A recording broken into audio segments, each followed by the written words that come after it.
All right, Greek philosophy. You gotta love it. Socrates or Socrates, depending on how you want to pronounce it.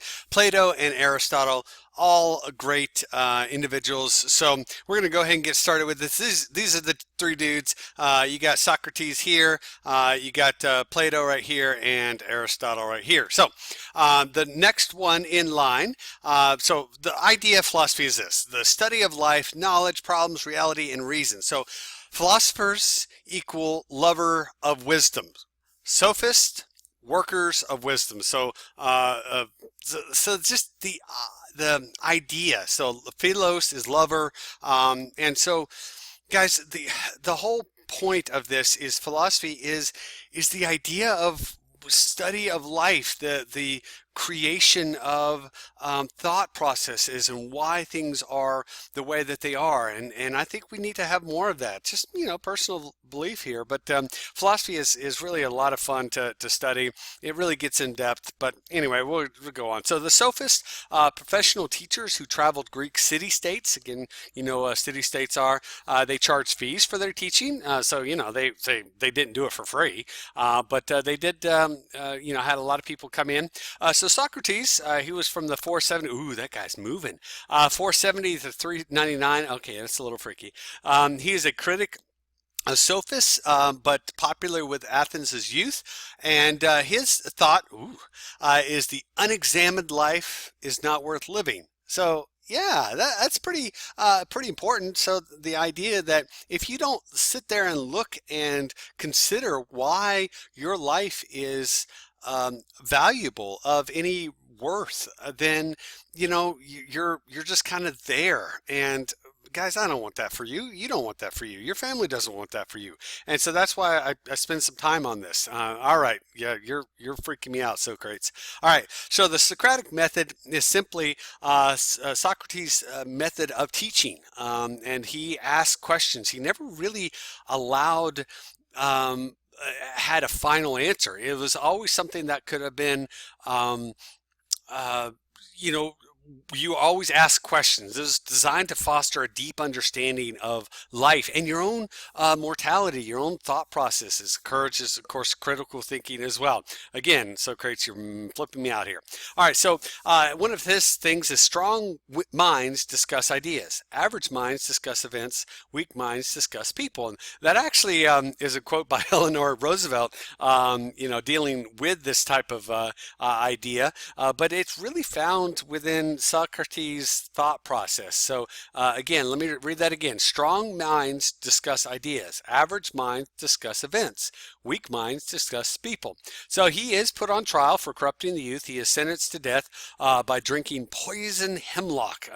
Basically, it's a tea that was made from the leaves of a hemlock tree. And yeah, it's poisonous. All right, so he technically never wrote anything down. That was from his students, Plato and Aristotle. Well, technically Plato. So Plato is this guy right here. Again, he's all moving over here. He was from 427 to 348 BC. He's a student of Socrates, preserved, continuing his work, and he is the author of what we now know as the Republic, which is a very, very important part of philosophy and the philosophical thought. He founded a school which is called the Academy. Yeah, he's laughing over there. All right, so his thought is wise men speak because they have something to say. Fools because they have to say something. Yikes. Let's say that again. Wise men speak because they have something to say. Fools because they have to say something. So this academy is founded in Athens and described as the first European university because of his thought process. Now, he has an allegory called the Allegory of the Cave, and this is a story about what reality and our perception of it. And I want you to watch that story because I put that in your notes because it's really, really cool cool about what it's doing. It's talking about forms, that what we see is not really the full nature of that. And guys, you can apply that concept to anything. You can apply that to politics. You can apply that to religion. You can apply that to my own teaching. And you go into school. Are you really supposed to be going to school, or are you only seeing a version of school? And what is learning all about? All that kind of stuff. It's fun. All right, so Aristotle is his protege, his next guy in line. And he's from 384 to 322 BCE, so he's a pretty old dude, or at least 62 years old, looks like, if I can count.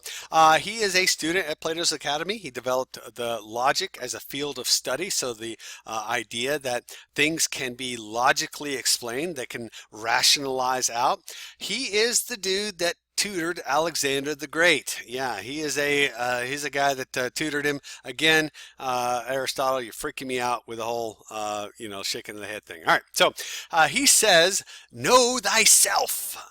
Knowing yourself is the beginning of all wisdom, and there's something to be said for that. If you don't know who you are, what you're doing, and what your process is, there's some struggles there. So again, he tutored Alexander the Great, opened the Lyceum, which is a school similar to what Plato opened, and the influential ideas on government and science. Now, these guys got some of these things wrong. They did.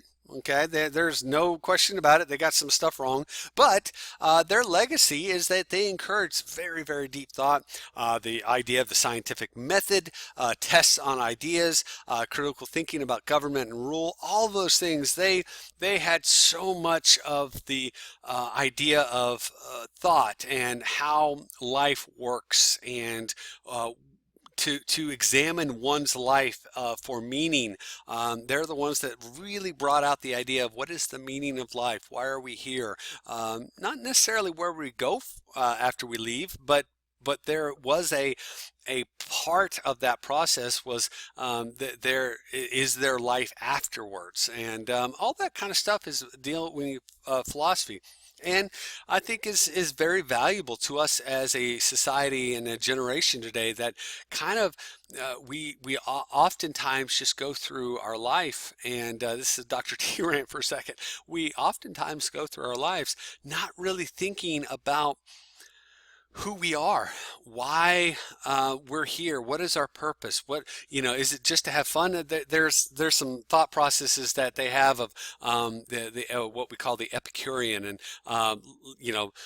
live, eat, drink, be merry. For tomorrow we'll die. So it's like we're gonna have so much fun because tomorrow doesn't matter. But there's the other side of the occasion where you're like, everything's so rigid and everything's so structured, and nothing is fun, and everything has a purpose and a place.